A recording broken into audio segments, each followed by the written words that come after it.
India 10 News with Akila. బులెటిన్ల ముందుగా headlines. రైతు బావిలో నీరు అలల్లా కదలిక. గుజరాత్లోని మోర్బీ జిల్లా వీర్పర్ధా గ్రామంలో వింత ఘటన.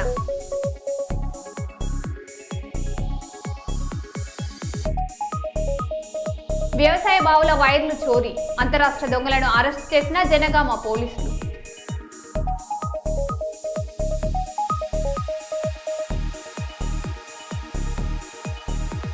మెగా డీఎస్పీపై దుష్ప్రచారాన్ని ఖండిస్తూ కర్నూలులో ఉపాధ్యాయుల భారీ ర్యాలీ.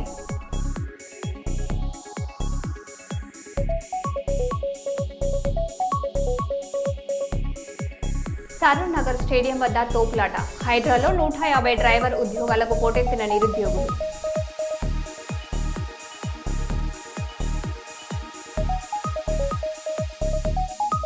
చెట్లు పెంచడమే అందరికంటే ముఖ్యమైన సేవ. మొక్కలు నాటాలని బి జయచంద్రారెడ్డి పిలుపు.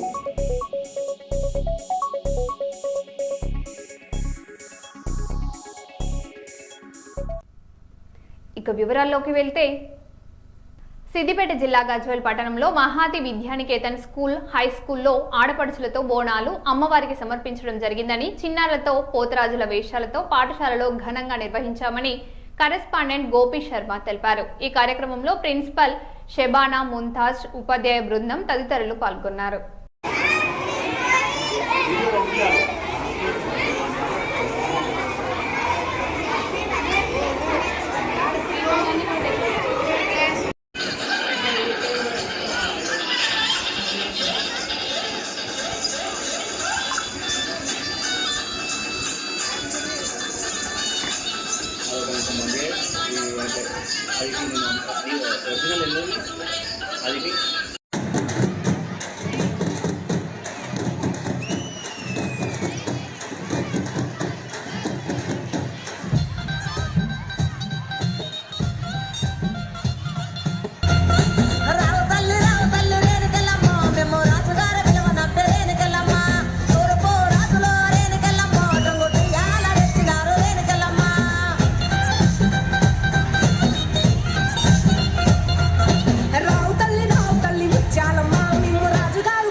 పరమేశ్వరి రేణుకా ఎల్లమ్మ అవతారం ఎట్లా ఉన్నదంటారా? శివునికి చిన్న బిడ్డ శివనెల్లి మాత గౌతుని కొడలు గంభీరవాణి గౌలాడి బిడ్డ అక్కడ సాని ఎల్లమ్మ మట్టేడు మావురాల రేణుక ఎల్లమ్మ ఎట్లా బయలుతున్నారంటారా భక్తులు ఉన్నారు సైతొట్ల మరయ్యాడుదామా చెల్లె పాడుదామా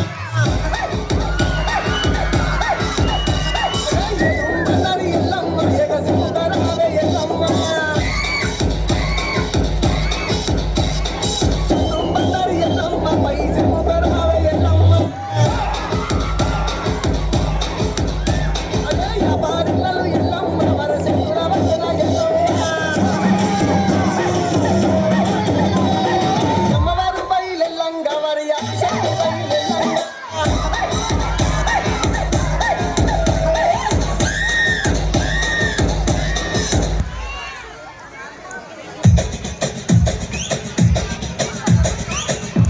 ఓ బిడ్డ ఎందుకు సిగ్గుపడుతున్నావు నువ్వు ఆడవిలైతే సిగ్గుపడాలా ఆడు బిడ్డ ఆడు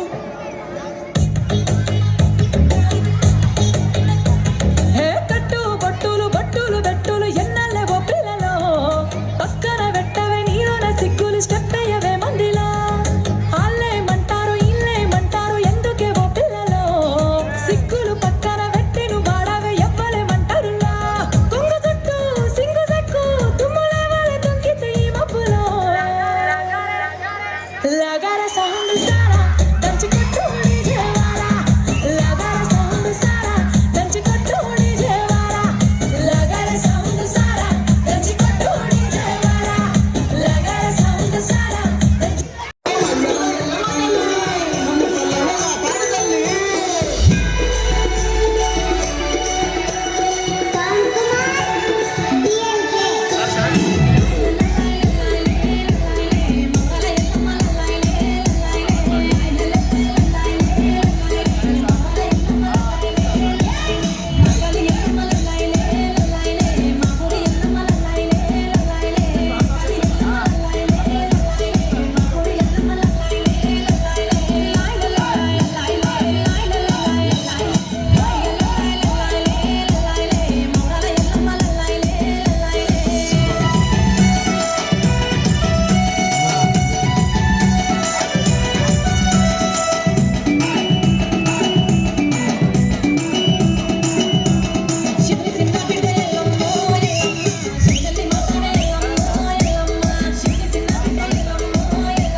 తల్లి ఏమని మాటలాడినరా ఏడుగురు రక్కలు గుడినరా తల్లి ఏమని మాటలాడిన మన విద్యావిద్యేతన్ పాఠశాల దగ్గర బ్రహ్మాండంగా బోనాల జాతర అనేటువంటిది ఏర్పాటు చేసుకోవడం జరిగింది. ఈ బోనాల జాతర ద్వారా హిందూ కల్చర్ అంటే ఏంటి, లేకపోతే పండుగ యొక్క ప్రాముఖ్యత ఏంటి అనేటువంటి విషయము ఎవరి పండుగ వాళ్ళ గొప్ప రంజాన్ చేసుకోవచ్చు, ఈ బోనాల పండుగలు చేసుకోవచ్చు, ఏ పండుగ అయినా సరే బ్రహ్మాండంగా జరుపుకోవడం అనేటువంటిది మా మహతి పాఠశాల జరుపుకునేటువంటి గొప్పైనటువంటి పండుగల్లో ఒకటి. ఈ పండుగను ఈ ఆషాఢ మాసం లోపల గొప్పగా జరుపుకుంటారు. ఈ సంవత్సరం కూడా ఈ పాఠశాల లోపల అదే విధంగా బ్రహ్మాండంగా జరుపుకుంటాం. ప్రతి సంవత్సరం కూడా ఈ విధంగా అమ్మవారిని కొలుసుకొని ఆ ఆరోగ్యాలు అందరూ ఉండాలని కోరుకుంటూ గుజరాత్లోని మోర్బీ జిల్లా వీర్పర్ధా గ్రామంలో ఓ రైతు బావిలో నీరు అలల్లా కదలడం స్థానికులను ఆశ్చర్యానికి గురిచేసింది. 3 నెలల క్రితం తవ్విన బావి భారీ వర్షాలతో పూర్తిగా నిండగా గత కొన్ని రోజులుగా నీరు మసకబారుతూ అలల మాదిరిగా కదులుతోంది. భూకంప ప్రకంపనలు నమోదు కాలేదని అధికారులు తెలిపారు. భూగర్భ వాయువుపై వర్షపు నీటి ఒత్తిడి కారణమై ఉండొచ్చని ప్రాథమికంగా అంచనా వేస్తున్నారు.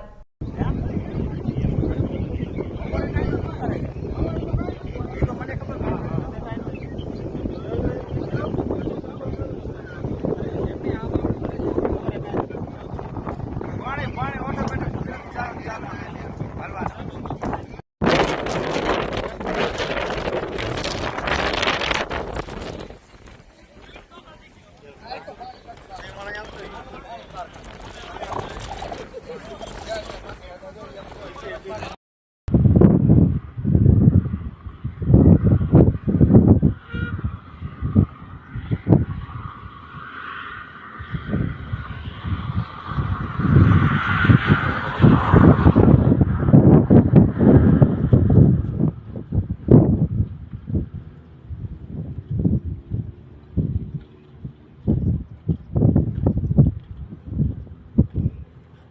కర్నూలులో ఉపాధ్యాయులు భారీ ర్యాలీ నిర్వహించారు. మెగా డీఎస్పీపై వైసీపీ నేతలు నిరాధార ఆరోపణలు చేస్తూ దుష్ప్రచారం చేస్తున్నారని నూతన ఉపాధ్యాయులు ఆగ్రహం వ్యక్తం చేశారు. కడప, అనంతపురం, కర్నూలు జిల్లాల నుంచి తరలివచ్చిన ఉపాధ్యాయులు చెలో కర్నూలు కార్యక్రమంలో భాగంగా ఆత్మ గౌరవ ర్యాలీ చేపట్టారు. డీఎస్పీ నియామకాలపై జరుగుతున్న దుష్ప్రచారాన్ని ఖండించారు.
ఆటలోన పాల్గొంటే గెలుపు ఓటములు సహజం. పోటీ పరీక్షలలోన శ్రమ జీవితే తుది ఫలితం. ప్రతిసారి మేము పైకి లేచి నడిచాము. పట్టువదలకుండా నేడు విజేతలై నిలిచాము. కష్టమెప్పుడు విడువలే పాఠాలు చెప్పే టీచర్లు. మా జాబులు రాజకీయ నేతల సరుకవుతుంటే గెలిచిన గురువుల పట్ల గౌరవాలు పోతుంటే మా నిజాయితీ శ్రమలు నవ్వుల పాలవుతుంటే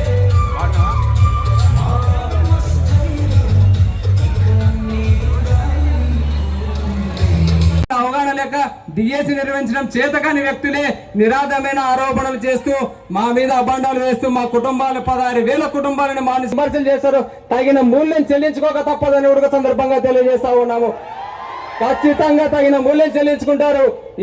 ఆ రోజులలో విద్యార్థులు ఉన్న ఆ రోజులలోనే మీకు తగిన మూల్యం చెల్లించాం. రాబో కాలంలో భవిష్యత్తులో ఖచ్చితంగా ఎవరైతే మమ్మల్ని మానసిక మనోవేదన గురి చేసి మమ్మల్ని ఈ అవకాశం ఇచ్చినటువంటి ఉపాధ్యాయులు, పశ్చిమరాజు ఉపాధ్యాయులందరికీ హృదయపూర్వకంగా కృతజ్ఞతలు తెలియజేస్తా ఉన్నాను. తిరుమలమ్మ, ఎస్ఏ సోషల్, పెనగలూరు మండలం కట్టావారిపల్లి స్కూల్లో జెడ్పీహెచ్ఎస్ లో వర్క్ చేస్తున్నాను. మెగా డిఎస్సీని దగా డిఎస్సీ అంటున్నారు. వీళ్ళు చూసారా? దగా డిఎస్సీనో ఇది మెగా డిఎస్సీనో రాసిన వాళ్లకు తెలుస్తుందండి ఇది మెగానో గడానో. కష్టపడి రాసి అహర్నిశాలు కష్టపడి పిల్లలు లేక భర్త అందరినీ వదిలి సంసారాన్ని సర్వం వదిలిపెట్టి కష్టపడి చదివి ఉద్యోగం తెచ్చుకుంటే ఇప్పుడు పెద్దపల్లి జిల్లా గోదావరికని ప్రెస్ క్లబ్ లో జాతీయ కార్మిక సంఘాల నేతలు కీలక ప్రకటన చేశారు. బొగ్గుగని కార్మికులు ఉద్యోగుల జీతాలు, అలవెన్స్ల పెంపు కోసం 12వ వేజ్ బోర్డు కమిటీని వెంటనే ఏర్పాటు చేయాలని డిమాండ్ చేశారు. బొగ్గు పరిశ్రమలో 4 లేబర్ కోడ్లను అమలు చేయొద్దని కోరుతూ ఆగస్టు 10న దేశవ్యాప్తంగా బొగ్గు గనులో ఆందోళనలు చేపడతామని వెల్లడించారు. నిన్న ఇవాళ దేశవ్యాప్తంగా సింగరేణి వ్యాప్తంగా అన్ని ప్రెస్ మీట్లు, గేట్ మీటింగ్లు, కరపత్రాలు, వాల్ పోస్టులను నరేంద్ర మోడీ ప్రభుత్వానికి వ్యతిరేకంగా ఉద్యమం బయటపట్టింది.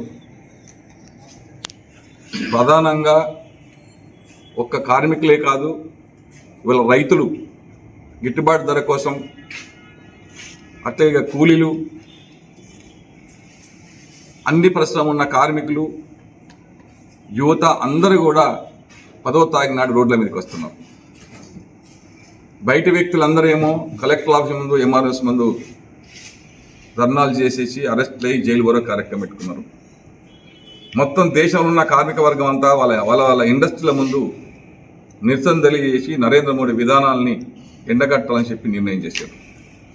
కారణం ఒకటే, అందరికీ రకరకాల ఇబ్బందులు కల్పిస్తున్న నరేంద్ర ప్రభుత్వం విధానాలను మార్చుకోవాలి, లేదా ప్రభుత్వాన్నన్నా దించే వరకు మన పోరాటం కొనసాగాలన్న నిర్ణయంతో దేశంలో అన్ని వర్గాలంతా ఒకటేననే విషయాన్ని విజ్ఞప్తి చేస్తా ఉన్నాం.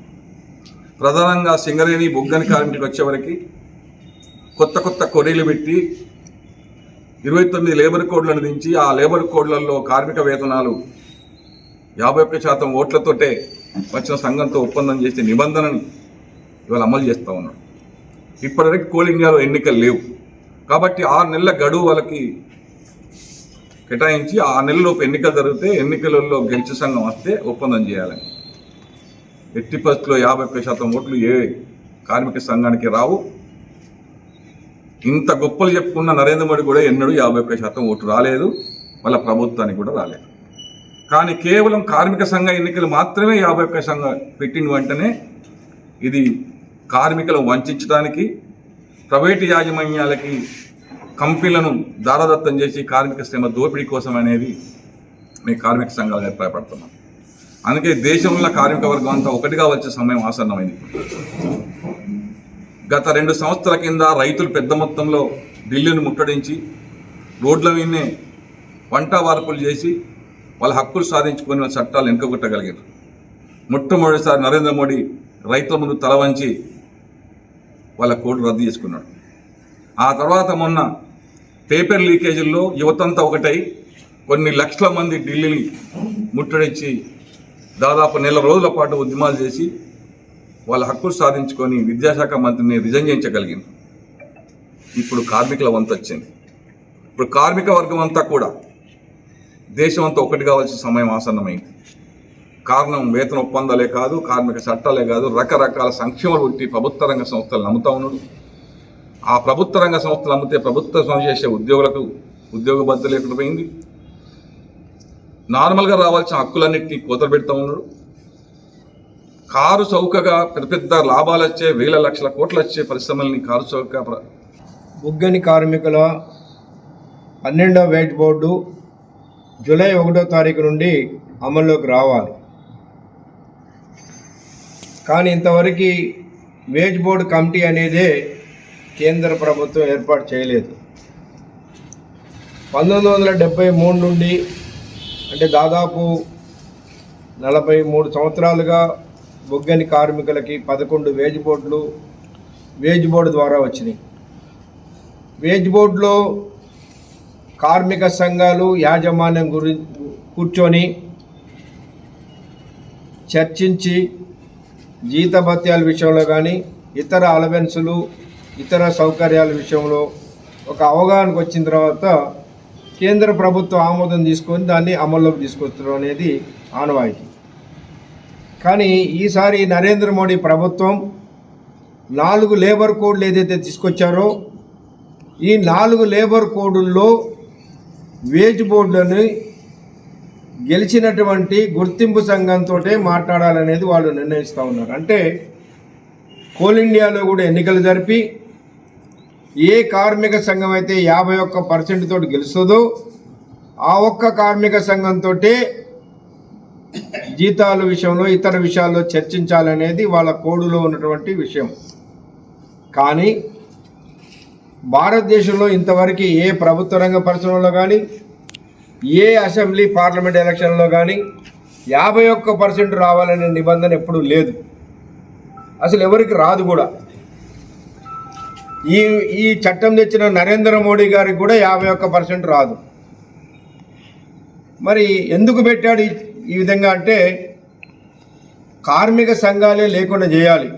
51% ఎవరికి రాదు కాబట్టి దాన్ని గుర్తింపు సంఘంగా కాకుండా 20% ఓట్లు వస్తే వాళ్ళని ప్రాతినిధ్య సంఘంగా గుర్తించి 1, 2, 3 యూనియన్లకి 20% వస్తే వాళ్ళతోటి కూడా అగ్రిమెంట్ చేయకుండా, ఎందుకంటే ప్రాతినిధ్య సంఘాలతోటి అగ్రిమెంట్ చేయము, గుర్తింపు సంఘంతో అగ్రిమెంట్ చేస్తామనేటువంటి ప్రెస్ క్లబ్లో ప్రెస్ మీట్ పెట్టడం జరుగుతుంది. అందులో భాగంగా జేఏసీ ఆధ్వర్యంలో రేపు 10 తారీఖు రోజు జీఎం ఆఫీసుల ముందు ధర్నా 12వ ఏజ్ బోర్డు కోసం ఈ కార్యక్రమాలు జేఏసీ ఆధ్వర్యంలో తీసుకోవడం జరిగింది. అందులో భాగంగానే Singareni college workers union Vasireddy Seetharamaiah గారు మాట్లాడుతున్నారు. మా సింగరేణి కార్మికులకు మా తోటి నాయకులకు నమస్కారం. ఈ మా జేఏసీ ముఖ్య సమావేశం ఏంటి అని అంటే రేపు 12వ ఏజ్ బోర్డు స్టార్ట్ అయిపోయిన నెలనే స్టార్ట్ అయింది. ఇంతవరకు కమిటీ లేదు, దాని న్యూస్ కూడా లేదు. కాబట్టి ఈ నెల 10వ తారీఖు జరిగే ధర్నా కార్యక్రమాలకు మేమందరం అనుకొని ధర్నా చేసి సెంట్రల్ గవర్నమెంట్ బీజేపీ కార్మికుల పక్షాన అని చెప్పుకునే బీజేపీ పార్టీకి కనువిప్పు కలిగేలా జేఏసీగా ఏర్పడి కార్మికుల పక్షాన పోరాటానికి సర్కారికి ధర్నాలు నిర్వహించడం జరిగింది. అట్లానే ఇంతవరకు లాభాల వాటా లాభం ఎంత వచ్చింది, ఏమైంది అనేది సింగరేణి కార్మికులు ఇంతవరకు తెలియదు. దాని గురించి కూడా జేఏసీ తరఫున మేమందరం పోరాడడం జరుగుతుంది. కాబట్టి ఇదంతా కార్మికులు గమనించి మాకు సహకరించాలని కోరుకుంటున్నాం. జనగామ జిల్లాలో వ్యవసాయ బావుల వద్ద వైర్లు చోరు చేస్తున్న అంతర్రాష్ట్ర దొంగలను పోలీసులు అరెస్టు చేశారు. వడ్లకొండ, చీటకోడూరు గ్రామాల్లో రైతుల బోరు బావుల వైర్లు చోరీకి గురికావడంతో కేసు నమోదు చేసి దర్యాప్తు చేపట్టారు. వాహన తనిఖీల్లో ఒడిశాకు చెందిన 3గురిని అదుపులోకి తీసుకున్న పోలీసులు వారి వద్ద నుంచి 80,000 రూపాయల నగదును స్వాధీనం చేసుకున్నారు. ఈరోజు సుమారు మధ్యాహ్నం 2 గంటల సమయంలో భరత్ ఎస్ఐ గారు వాళ్ళ టీము వెహికల్ చెకింగ్ చేస్తుండగా పట్టుకోవడం జరిగింది. ఈ వ్యక్తులు కూడా, ఈ 3 వ్యక్తులు కూడా బయట రాష్ట్రానికి చెందినవారు, ఒడిశా రాష్ట్రానికి చెందినవారు. వాళ్ళ దగ్గర నుంచి ఈ కాపర్ వైరు మన చిట్టకోడూరు మరియు వడ్లకొండలో ఉన్నటువంటి రైతుల బోర్ల దగ్గర ఉన్నటువంటి వైర్ కట్ చేసి ఆ వైర్ను కాల్చి కాపర్ వైర్ వాళ్ళని అమ్ముకున్నారు. అందులో భాగంగా మొత్తం 80,000 రూపాయలు వాళ్ళ దగ్గర నుంచి రికవర్ చేయడం జరిగింది. రికవర్ చేసి ఆ రైతులకు ఇవ్వడం జరుగుతుంది. వాళ్ళు ముఖ్యంగా ఏంటంటే రైతులందరూ కూడా బోర్ల దగ్గరకు వెళ్ళేటప్పుడు ఎవరైనా కొత్త వ్యక్తులు కనపడితే కంపల్సరీగా పోలీసులకు ఇన్ఫార్మ్ చేయాలని తెలియజేస్తున్నాం.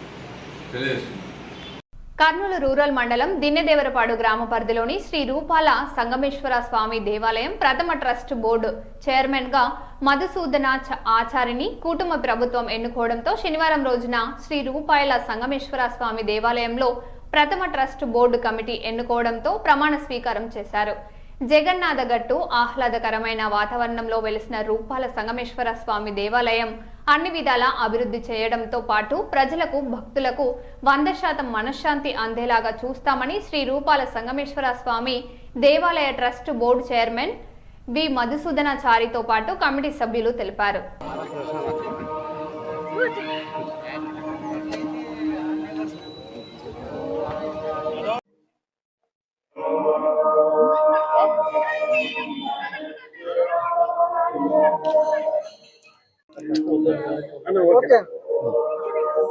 మొట్టమొదటిసారిగా రూపాల సంగమేశ్వర గుడి చైర్మన్ ఇంతవరకు ఎవరు లేరు.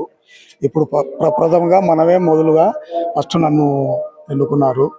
ఈ మన ఎమ్మెల్యే బుగ్గుల దశేరి తరఫున, విష్ణువర్ధన్ రెడ్డి గారి తరఫున, అందరి తరఫున, మన పార్టీ తరఫున నన్ను ఎన్నుకున్నందుకు నాకు కృతజ్ఞతలు అందరికీ. ఈ దేవాలయం డెవలప్మెంట్ ఇంకా ముందుగా బాగా జరగాలని, అందరితో కలిసి బాగా పనిచేయాలని ఆలోచనగా ఉంది.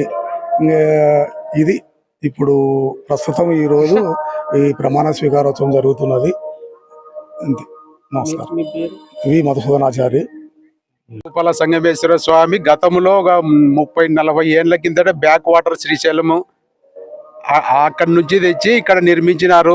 గత దాదాపు 30-35 సంవత్సరాల నుంచి ఇక్కడ నోచుకోక దాదాపు ఒక 10-15 ఏళ్ల కింద నుంచి దేవునికి పూజలు పునస్కారాలు చేస్తున్నారు. శివరాత్రికి బాగా అంగరంగ వైభవంగా ఉంటుంది. శివరాత్రికి అల్పాహారము మా ఊరు నుంచి పెరుగు పురుషోత్తం రెడ్డి గారు కూడా ఉదయం నుంచి స్టార్ట్ చేసి రాత్రి 12 గంటల వరకు కానీ అల్పాహారం ఆయన నిత్యం ఆ రోజంతా కంటిన్యూ చేస్తుంటాడు. ఇప్పుడు మేము ఈ టెంపుల్కి, ఈ ఆహ్లాదకరమైన టెంపుల్కి కర్నూలు టౌన్ నందు చుట్టుముట్టి పరిసర ప్రాంతంలో ఈ వాతావరణానికి ఈ అనుగుణంగా శివాలయం ఇక్కడ నిర్మించినారు. దీని వెనకాల IIIT కాలేజ్ ఒకటి ఉంది. మా దిన్నెదేవరపాడు గ్రామ పంచాయతీ నందే అన్ని అలాట్ చేసినాము. మాకి ఈ కూటమి గవర్నమెంట్ వచ్చిన తర్వాత సి కేటగిరీ కింద ఆలయము చైర్మన్గా నియమితులైనారు. మేము కూడా కమిటీ మెంబర్లు, మా వారు, మా దినేదరపాడు వాళ్ళంతా మొత్తము మా పంచాయతీకి సంబంధించినదే. కూటమి ప్రభుత్వం, జనసేన అయితేనేమి, బీజేపీ కార్యకర్తలు అయితేనేమి అందరం ఇన్వాల్వ్మెంట్ అయ్యి అందరం దీనికి చైర్మన్గా మేము ఎన్నుకోబడి ఈరోజు నియమితులై చైర్మన్గా నంబర్గా అందరూ ప్రమాణ స్వీకారము చేస్తున్నాము. గౌరవనీయులైన విష్ణువర్ధన్ రెడ్డి గారు, మోహన్ రెడ్డి గారు, ఎమ్మెల్యే బొగ్గుల దశగిరి సార్ గారు అందరినీ ఆహ్వానించి పూజ కార్యక్రమం, ప్రమాణ స్వీకారం, ఈఓ డిపార్ట్మెంట్ వారు అందరూ వచ్చి ప్రమాణ స్వీకారం చేసి మధ్యాహ్నం కూడా భోజన కార్యక్రమాలు కూడా మన కమిటీ చైర్మన్ గారు ఏర్పాటు చేసినారు. ఈ సమయం ఇచ్చినందుకు మాకు ధన్యవాదములు. కె వెంకట సుబ్బయ్య. ఈ కర్నూలులో ఇటువంటి దేవాలయం ఎక్కడ లేదు. శివరాత్రికి మరో శ్రీశైలం లాగా ఇక్కడ ఇంకా డెవలప్మెంట్ ఇంకా బాగుంటుంది, ముందుగా బాగా జరుగుతుంది. ఈ అందరి సహకారంతో ముందుగా ఈ దేవాలయాన్ని ముందుగా అభివృద్ధి పదంలో నడిపిస్తాం. మరో బులెటిన్లో మళ్ళీ కలుద్దాం. Stay tune.